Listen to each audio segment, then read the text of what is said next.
Creating meaningful connections in a disconnected world.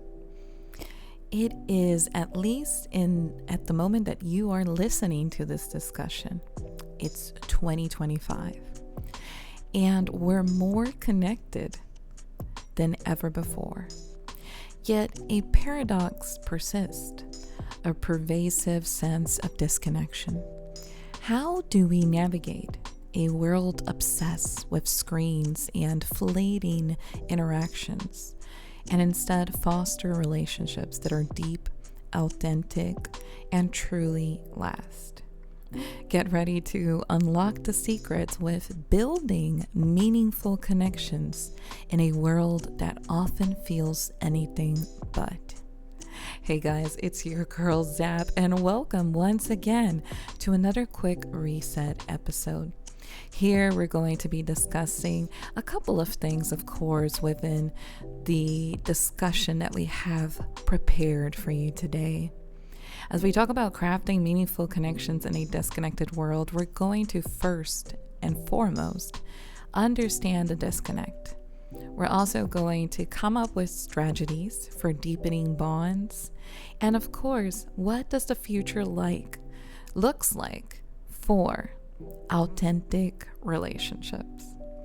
This is coming from a place where, as we speak right now, as I'm speaking to you, I am still currently at work in fostering relationships in the real world. And I would love to hear you come and drop your comments and opinions as we discuss this together. So welcome to my home. Grab yourself a cup of coffee, a cup of tea, whatever brings you joy, and let's sit down and talk at the table. Understanding a disconnect, we live in a society nowadays that is saddening, because I like to call this the attention economy. Within the attention economy that we're living in, we're constantly vying for our focus, and it is fragmenting our presence. With the growth and the rise of social media platforms such as X, Instagram, Threads, YouTube, Twitch, and many more, we live in a society where the first thing that we do in the morning now is not necessarily say good morning to our loved ones, but instead pick up the phone to check our notifications, to check our emails, to check on that post that we posted the day before and see if we got any comments, if we got any likes. And our attention span has shrunken in such a way where we have prioritized these things as if they were our social life, as if they were, the friends that we have online or our social circle. And it is constantly grabbing our attention.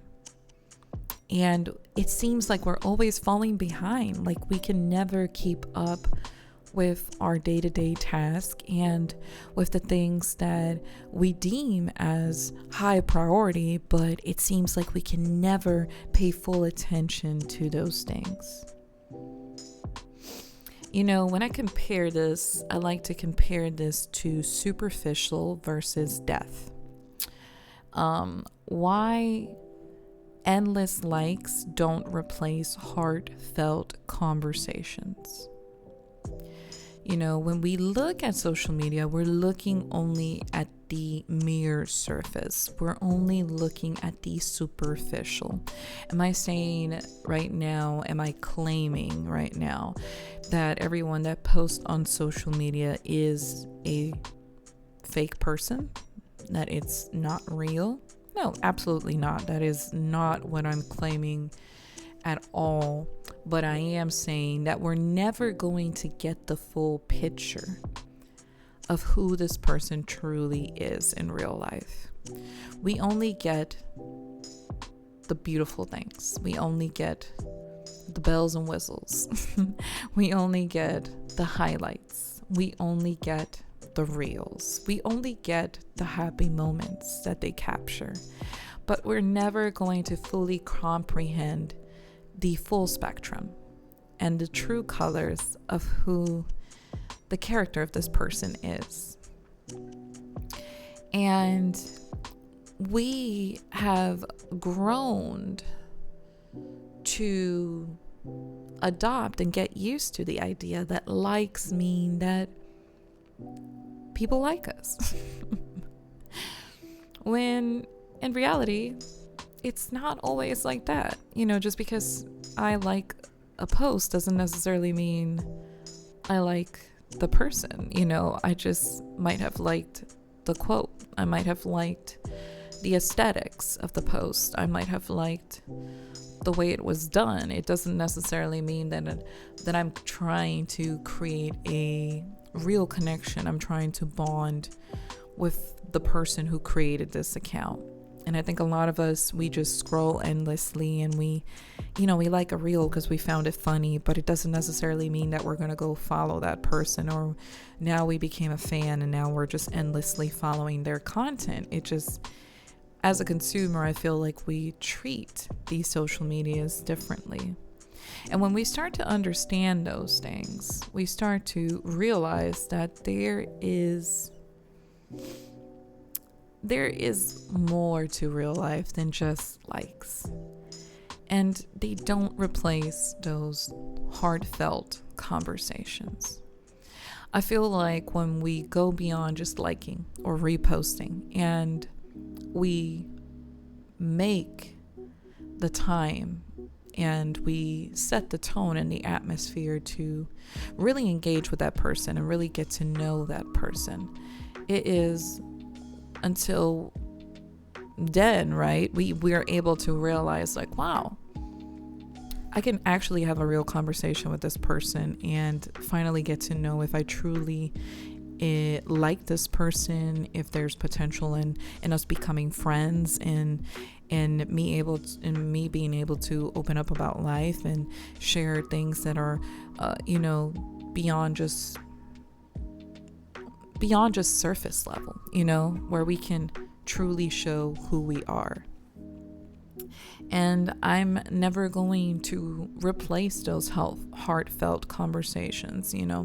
I've made true friendships. I've created true friendships. I've built true friendships over the years with certain people that I just went beyond just liking their post or just visiting their profile, and actually got to know who the person is behind the account. Some of them we're still friends till this day. Like, for example, shout out to JLove81, my good old girl Jen. She and I, we are good friends, and even though we don't talk all the time to each other, we did take the time to get to know each other enough where we know what's going on in each other's lives, and we get to appreciate what each one of us are doing currently as of right now. My now husband, I got to meet him that way. We were friends over the years, and from that friendship, it blossomed to now a beautiful marriage with 2 boys. But that wouldn't have occurred if I wouldn't have gotten out of my comfort zone and actually got to know the person, And sometimes with that comes the fear of vulnerability in a curated online world. I get it. We all put on sometimes what I like to call an online persona. It is a way of making us look good, making us look invincible, like we got it well put together, and we only like to show the best sides of the best parts of our life. And we fear of becoming vulnerable before the people that we want to impress, because we have fear of being judged, we have fear of being disliked, we have fear of not fitting in the tribe where we want to be in. But the truth is that by steering away from that area in your life, you miss out on grand opportunities. You miss out on great people that you can attract by simply being yourself, and therefore missed opportunities for building true, genuine friendships.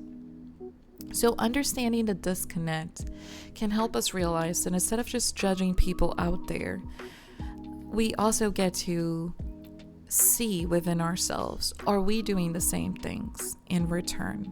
Are we behaving the same ways that therefore contributes to the disconnect? Now, if we're willing to go a step further, then we have to come up with strategies, of course, for deepening these bonds. Some of them can be intentional presence, putting down the phone, making eye contact, and truly listening to this person in order to be a great talker, a great speaker. We also have to be a great listener. Behind every great communicator is a person who knows how to listen, is a person who sits down and takes the time to understand the person who they're conversating with. So being able to set our phones aside is not only showing respect, but is also showing that you care about what this person has to say to you. So being intentional with your presence says a lot. I would like to invite you to the Unplug Challenge. And you may ask, what is this? Unplug Challenge is nonetheless dedicated time for face-to-face interaction. Go out there in the world. Go to a park, at your workplace, maybe visit a library. Put yourself in scenarios that will put you in a position where you have to interact face-to-face with people. And who knows, you might discover someone that you're like, I could see myself becoming their friend. And it will truly lead into greater opportunities, not only to build real connections, but also present resources that maybe you wouldn't have had access to until you had stepped out of your comfort zone and put yourself out there to get to know new people. As well as cultivating shared experiences beyond virtual events, exploring, maybe hobbies together. Something as simple as going to a book club, D&D, maybe nerding out over your favorite game. Simply, maybe share, like-mindedness when it comes to mindfulness, when it comes to gardening, something that you enjoy. You can cultivate those shared experiences with other people who have the same values as you do. So these are simply some simple strategies, of course, for deepening bonds. But what does the future look like for authentic relationships? Well, first of all, I think we all need to learn to embrace the slow connection movement. This simply means that we can foster quality over quantity in friendships, instead of determining how big your inner circle is. I got 25,000 friends, I got 30 friends, Filter out your circle and determine how many of these people actually give a dime about me, that will go through life with me, that will walk life with me, the pretty, the ugly, and the in between. Who are there for me to cheer me on, as I'm building my family, as I'm building a home? Who is there to mentor me and be my counselor, that understands the values that I treasure, that I believe in life, and that will actually keep me, focused and on task and keep me moving forward, really, really filtering out quality over quantity. Also embracing the power of community. Finding your tribe in a fragmented world. When you find those real ones, treasure them. Treasure them wholeheartedly, because this, ladies and gents, is your tribe. So taking care of each other, watching over each other, fostering that community that you need, but also you like to give in return, is a beautiful feeling as we develop authentic relationships. And I would like to do a call to action by asking for each and every one of us, including myself, to prioritize human connections. Let's prioritize. Let's start prioritizing human connections as the ultimate well-being hack. I think that the way we were designed, we are creatures that are meant to be social, are meant to interact, are meant to foster relationships, to have a line of support who cannot only support us, but we can support them in return. So really prioritizing those real connections will help us be able to craft meaningful connections in a disconnected world. Let us connect deeper. Let us build real bonds. Let us find our tribe. Let us bridge the gap as we create meaningful connections now.